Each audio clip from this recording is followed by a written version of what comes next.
সবাইকে বলবেন না আমরা আওয়াজ তুলবো, আমাদের আওয়াজ ওই 12,000 কিলো দূরে যেন যায়, আমার তারেক ভাই যেন শুনতে পারে, দুলু ভাই লালমনির ঘাটে আছে উনি যেন শুনতে পারে যে কালীগঞ্জের মানুষের দাবি আমরা এমপি প্রার্থী হতে চাই। কথা ঠিক, কথা ঠিক থাকবে, জীবন বাজি রেখে কাজ করবেন। গত 17-18 বছর যেভাবে আন্দোলন করেছেন এইভাবে আন্দোলন করতে পারবেন। সবাই আমরা রেডি থাকবো, কারণ আন্দোলনের বিকল্প কোনো কিছু নাই।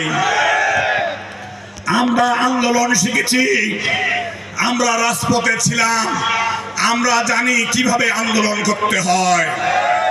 ঠিক আছে, আপনারা সবাই ভালো থাকবেন। আপনাদের ঋণ আমি জাহাঙ্গীর শোধ করতে পারবো না।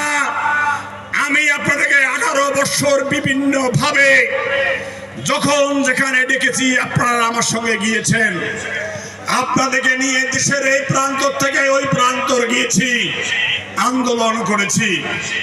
এই ফল ইনশাল্লাহ আপনারা আমার জন্য দোয়া করবেন, আমরা যেন আগামী নির্বাচনে অংশগ্রহণ করতে পারি।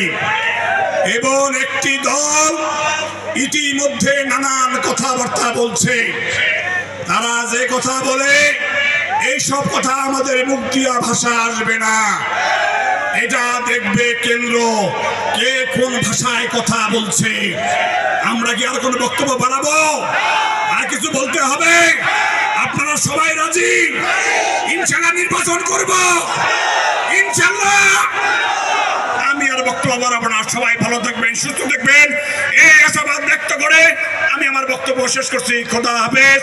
বাংলাদেশ জিন্দাবাদ, বাংলাদেশ জাতীয়তাবাদী দল জিন্দাবাদ, দেশনেত্রী বেগম খালেদা জিয়া জিন্দাবাদ, তারুণ্যের অহংকার তারেক রহমান জিন্দাবাদ, শহীদ জিয়া অমর হোক।